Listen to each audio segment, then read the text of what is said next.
Madam ఇప్పుడు మనం చూసుకున్నట్లయితే మీరైతే ఇక్కడైతే గులాబీ జెండాలు అయితే ఎగురుతా ఉన్నాయి చాలా వరకు. మరి పచ్చన్న గెలుస్తాడా, ఏ విధంగా ఉండబోతా ఉంది? పద్మారావు పక్కా గెలుస్తాడు పక్కా గెలుస్తాడు ఎందుకంటే ఇంత ముందు కూడా గెలిచిండు కదా, ఇప్పుడు కూడా గెలుస్తాడని మా నమ్మకం. చాలా మంది అంటారు మన స్టేట్ లో ఏమో కాంగ్రెస్ ఉంది, సెంటర్ లో ఏమో బీజేపీ ఉంది, వాటిని గెలిపించుకోవచ్చు కదా అంటా ఉన్నారు. వాళ్ళకి ఏం చెప్తారు?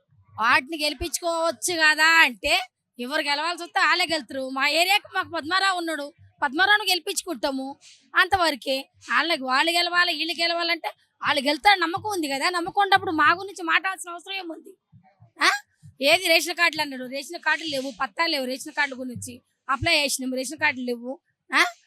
ఇందరం మిళ్ళు అన్నాడు, ఇంతవరకు లేదు. 4000 పింఛను పేద ఏది భర్త లేని వాళ్ళకి 4000 అన్నాడు, ఏది 4000 ఏది ఇంతవరకే ఒక్కళ్ళకి కూడా ₹1 ఇచ్చింది లేదు. అదే 2000 కొనసాగుతుంది ఇప్పుడు వరకు. మళ్ళీ ఇంకెప్పుడు ఇస్తారు చెప్పండి? మీరు ఇచ్చిన 6 ఆదాలలో ఏం చేసింది చెప్పు? ఒక 500 గ్యాస్ సిలిండర్ అంత కొంతమందికి వస్తుంది, కొంతమంది రావట్లేదు. ఉచిత కరెంట్ అన్నాడు, మా లాంటి కరెంటు ఉచితమే లేదు. మరి మాకు కూడా అదేమంటే రేషన్ కార్డు అంటాడు. రేషన్ కార్డు కొన్ని కారణంలో మాకు రేషన్ కార్డు లేదు. ఇప్పుడు లేనివాడు ఏం చేయాలి? అన్ని కట్టాలి కదా.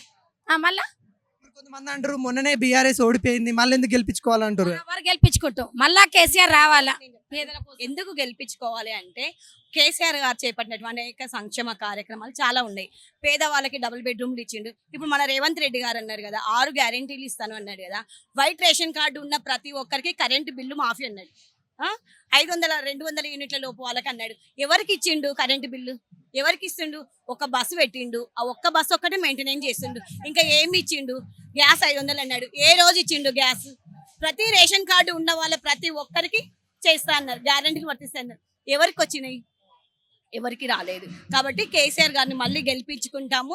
కేసీఆర్ గారు చేపట్టినటువంటి అనేక సంక్షేమ కార్యక్రమాలు ఉన్నాయి కాబట్టి అభివృద్ధి జరిగింది మన హైదరాబాద్లో. కాబట్టి ప్రతి ఒక్కరూ మన టీఆర్ఎస్ నే గెలిపించుకున్నారు. పలు ఊర్లలో ఎంపీ చూసుకున్నట్లయితే కిషన్ రెడ్డి ఉన్నాడు, మొన్న దాకా కిషన్ రెడ్డి ఉన్నారు. ఏం చేసిండు మంత్రి కూడా? కిషన్ రెడ్డి చెప్పు, ఏం చేసిండు కిషన్ రెడ్డి? ఢిల్లీలో ఇన్ని రోజులు పట్టుకున్నాడు, ఇక్కడ ఏం చేసిండు? ఎక్కడ అభివృద్ధి చేసిండు? ఎక్కడ రోడ్లు వేసిండు? సెంట్రల్ మినిస్టరే ఏం చేసిండు? మీరు చెప్పు ఒకసారి. మీకు తెలుసు కదా, మీడియా ఎక్కడెక్కడో పోతుంటది, మీడియా గురించి తెలియదే లేదు. కానీ ఏం చేసిండు? ఏ ఏరియాకి ఏం చేసిండు కిషన్ రెడ్డి? చేయలేదు కదా. రైల్వే ఫ్యాక్టరీ తీసుకొచ్చి 100 చెప్తారు, చెప్పిన చేస్తారా? చేసినప్పుడు చూడాలి చేసిండని. అంతవరకు లేదు. ప్రజల అభిప్రాయం ఎవరు గెలవాల్సి వస్తే వాళ్ళే గెలుతారు. టీఆర్ఎస్ మాత్రం మాకు ఆయన గురించి మాకు అవసరం కూడా లేదు. ఆయన మాత్రం రాడు. ఇక్కడ మాత్రం ముషీరాబాద్ సికింద్రాబాద్కి మాత్రం కంపల్సరిగా అన్న మాత్రం కంపల్సరీ చేసినటువంటి అనేక సంక్షేమ అభివృద్ధి ఉన్నాయి. కాబట్టి మా ఎమ్మెల్యే గారు వెంట ఉండి పద్మరావన్న గారిని గెలుపు కోరుకుంటున్నాం. పద్మరావన్న గారు కంపల్సరీ గెలుస్తారు అంతే. అమ్మ ఇప్పుడు చూసుకున్నట్లయితే సికింద్రాబాద్ పార్లమెంట్ లో ఉన్నాయి. బీజేపీ నుండి కిషన్ రెడ్డి ఉన్నారు, బీఆర్ఎస్ నుండి పద్మరావు గౌడ్ ఉన్నారు, కాంగ్రెస్ నుండి దానం నాగేంద్ర ఉన్నారు. ఎవరు గెలిస్తే బాగుంటుంది అని అనుకుంటారు? పద్మరావు గారు గెలిస్తే బాగుంటుంది. అంటే చాలా కార్యక్రమాలు చేస్తూ ఉన్నారు. అలానే గతంలో కిషన్ రెడ్డి కూడా ఉన్నారు కదా, తను చేయలేదంటారా? అంటే మాకు తెలిసిన వరకు అయితే పద్మరావు గారే చాలా బాగా చేస్తున్నారు. మీకు ఎప్పుడన్నా అందుబాటులో కానీ ఏదైనా హెల్ప్ కావాలంటే చేస్తా పద్మరావు చేయడానికి ట్రై చేస్తాం. పద్మరావు గౌడ్ గురించి చెప్పాలంటే ఏం చెప్తారు మీరు? అంటే ఆయన చాలా మంచి వ్యక్తి, ఏదున్నా కొంచెం చూసుకొని చేస్తారు వర్క్ అనేది. ప్రజలకు ఏదైనా అందిస్తాడు, ప్రజల దగ్గరకు వచ్చి మీకు ఏం అవసరాలు ఉన్నాయని తెలుసుకుంటాడు. టీఆర్ఎస్ గెలిస్తేనేమో బాగుంటుంది అని అనుకుంటా, పద్మరావు గెలిస్తేనే కదా బాగుంటుంది. కిషన్ రెడ్డి కూడా ఎంపీ అయితే ఉన్నారు, మరి ఆయన గెలిచే ఛాన్సెస్ ఏమైనా ఉన్నాయంటారా? టీఆర్ఎస్ గెలిస్తేనే బాగుంటుంది అనుకుంటున్నాం. వాళ్ళు గెలిచినా ఏం కాదు, ఎవరు గెలిచినా ఏం కాదు, కానీ టీఆర్ఎస్ ముందుంటే బాగుంటుంది అని అనుకుంటున్నాం. కొంతమంది కావచ్చు మేబీ.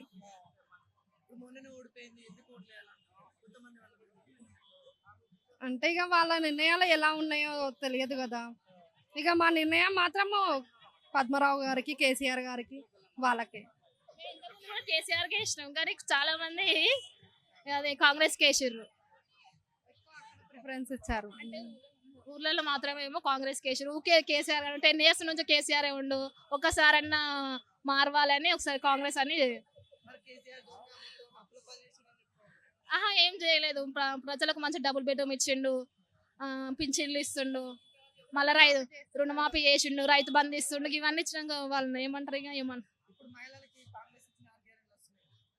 రావట్లేదు. మాకు రేషన్ కార్డు లేదు. మెయిన్ మాకైతే ఏది లేదు. రేషన్ కార్డు తోటే అన్ని కరెంట్ బిల్లు కానీ అవన్నీ అంటున్నారు కాబట్టి మాకైతే ఏది లేదు. రేషన్ కార్డు లేదు కాబట్టి మాకు ఏ హామీలు కూడా రావట్లేవు. అయితే బీఆర్ఎస్ కట్టబడమని అని చూస్తా ఉన్నారు సికింద్రాబాద్ అంటే మేమైతే పద్మరావు గారికి అనుకుంటున్నాం అంతే. ఇక ఇక్కడ మన సికింద్రాబాద్ పార్లమెంట్ లో చూసుకున్నట్లయితే పద్మన్న ఉన్నారు, మళ్ళా ఇప్పుడు కాంగ్రెస్ నుండి అయితే దానం నాగేంద్ర ఉన్నారు, బీజేపీ నుండి అయితే కిషన్ రెడ్డి ఉన్నారు. ఎవరు వస్తే బాగుంటుందమ్మా? కేసీఆర్ వస్తేనే బాగుంటుంది. ఆయన వచ్చిన 4 నెలలకే గందరగోళం అయిపోతుంది. ఏది సరిగ్గా లేదు. మళ్ళా పింఛన్లు లేదు, ఇళ్ళు డబుల్ బెడ్రూమ్ ఇల్లు ఇచ్చిండు, అవి కూడా క్యాన్సిల్ అయిపోయినాయి.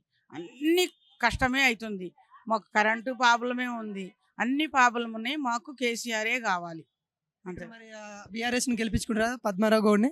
గెలిపించుకుంటాం, పక్కా గెలిపించుకుంటాం ఆయనని మేము. గెలిపించుకుంటాం. ఏం సరిగ్గా వస్తలేవు. 6 గ్యారెంట్లు ఏం లేవు. గ్యారెంటీ లేవు.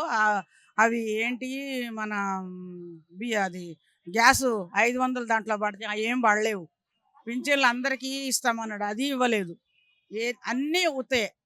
బీజేపీ నుండి కిషన్ రెడ్డి ఉన్నాడు, మీ కాడికి వచ్చి కలుస్తాడు ఎప్పుడన్నా? మాకు కలవడు ఆయన. అసలు ఆయన ముఖమే ఇప్పటి వరకు చూడలేదు మేము. చూడలే. ఎలక్షన్స్ వచ్చినాయి, ఇప్పుడు కూడా రాలేదా? ఎప్పుడు రాలే.